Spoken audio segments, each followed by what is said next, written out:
তিন শ্রেণীর মানুষ যাদের দোয়া আল্লাহ কখনো কবুল করে না, ও যত বড় ভালো ব্যক্তি হোক না কেন। এরা কারা? বি কেয়ারফুল, ওই ক্যাটাগরিতে আপনি পড়েছেন কিনা একটু মিলে আনেন তো। নবীজি সাল্লাল্লাহু আলাইহি ওয়াসাল্লামের 1 নম্বর হাদিস, আল্লাহর হাবিব সাল্লাল্লাহু আলাইহি ওয়াসাল্লাম বলছেন, উদউল্লাহ ওয়া আনতুম মুকিনুনা বিল ইজাবাতি ওয়া আলামু আন্নাল্লাহা লা ইস্তাজিবু দুআ মিন কলবিন গাফিলিন লাহিন।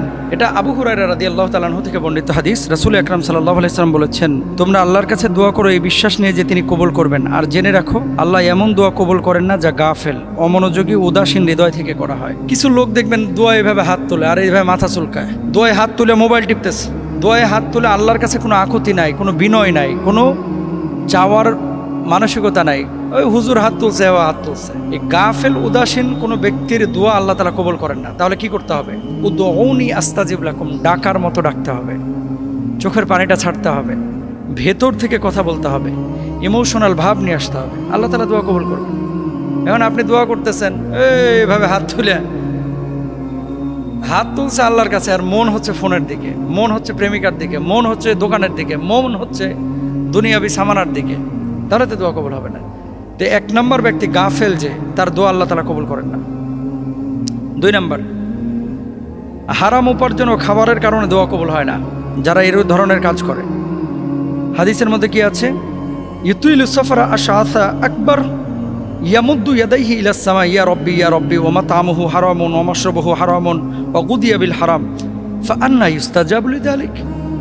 নবীজি বলেছেন যে এক ব্যক্তি যে খায় হারাম, পরে হারাম, যার শরীরটা হারাম দ্বারা গঠিত, দীর্ঘ সফরে ক্লান্ত অবস্থা আকাশের দিকে হাত তুলে বলে, হে আমার রব, হে আমার রব, আপনি আমার দোয়া কবুল করেন, অথচ বেটা খায় হারাম, পরে হারাম, শরীর গঠন করেছে হারাম, এর দোয়াকে আল্লাহ কবুল করবেন না। তাহলে যারা হারামখোর, ঘুষখোর, সুদখোর, শরীরটা, রক্তটা, গোশতটা যার হারাম দিয়ে গঠিত, আল্লাহ তাআলা তার দোয়া কবুল করবেন না। এটা হচ্ছে 2 নম্বর।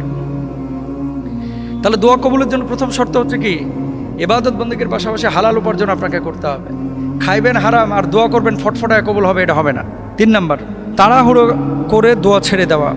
ইউস্তাজাবু লিআহাদিকুম মা লাম ইয়াজাল ইয়াকুলু দাআউতু ফালাম ইউস্তাজাব লি। তোমাদের দোয়া কবুল করা হয় যতক্ষণ না সে তাড়াহুড়া করে বলে আমি দোয়া করছি কিন্তু আমার দোয়া কবুল হয়নি।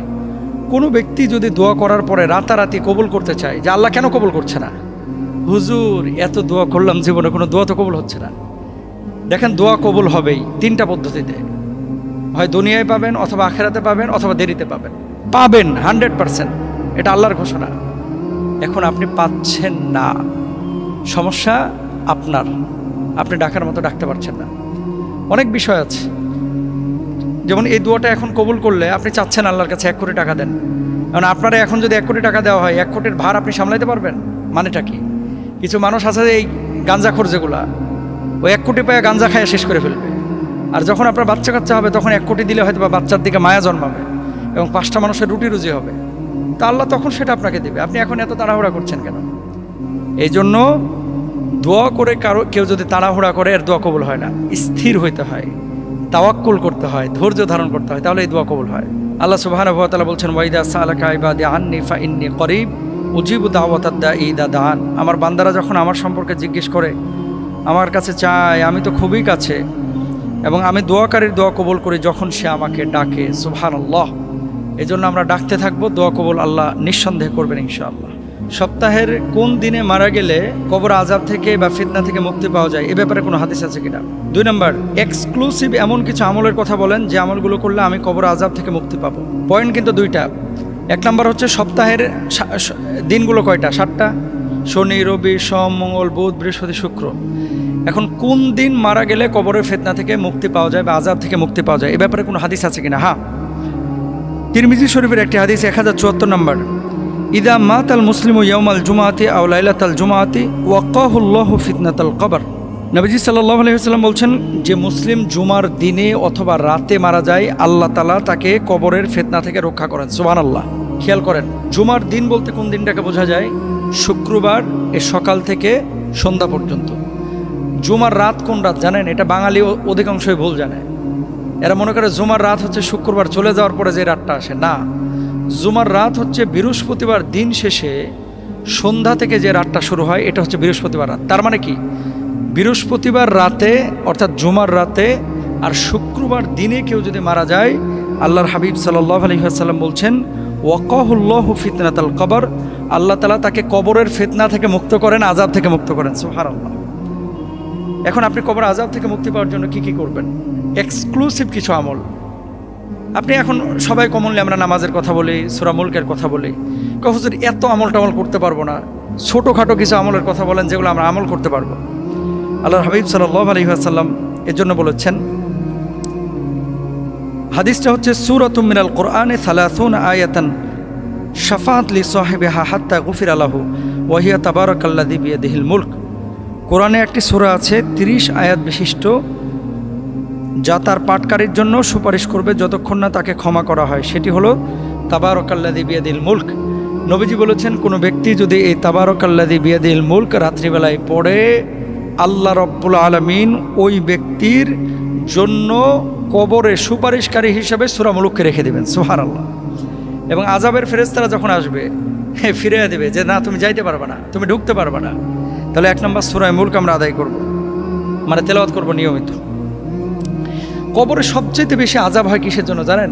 কবরে সবচেয়ে বেশি আযাব হয় হাদিসে যেটা বলা হচ্ছে, রোজা না রাখার কারণে না, মানুষকে গালি দেওয়ার কারণে না, ওই সুদ খাওয়া ঘুষ খাওয়ার জন্য না, এগুলো তো গুনাহ, বড় কবিরা গুনাহ, এগুলোর জন্য আলাদা শাস্তি।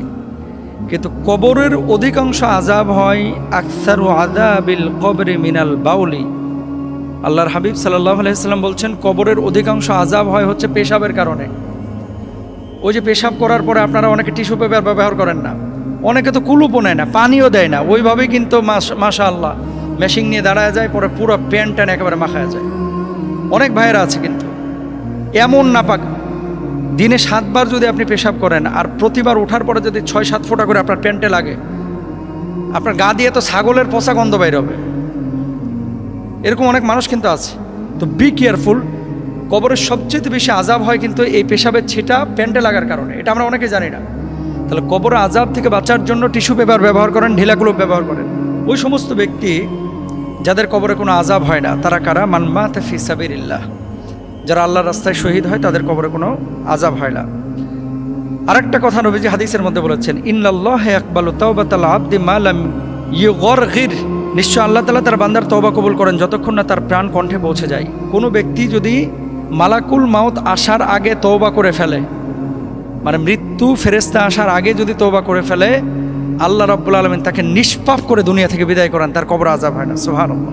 এবং আরেকটি দোয়া আপনারা বেশি বেশি করবেন সকাল সন্ধ্যায়, আল্লাহুম্মা ইন্নী আউযু বিকা মিন আযাবিল কবর, 5 ওয়াক্ত নামাজের পরে।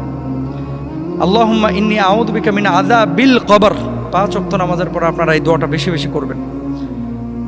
এরপরে ইন্নাল কবরা আউয়ালু মানাজিলিল আখিরাহ, কবর তো হচ্ছে প্রথম স্টেপ, ধাপ, সেটা হচ্ছে আখিরাতের। কবরে পার পেয়ে গেছেন মানে আপনি সফল, আর কবরে ধরা খাইছেন মানে জাহান্নামে পিটানি খেতে হবে। এই জন্য কবর যার ঠিক আছে, আখিরাত তার ঠিক আছে। যার কবর ঠিক নাই, আখিরাতও ঠিক নাই, আখিরাতও মার খেতে হবে। আল্লাহ তাআলা আমাদেরকে বোঝার তৌফিক দান করুন।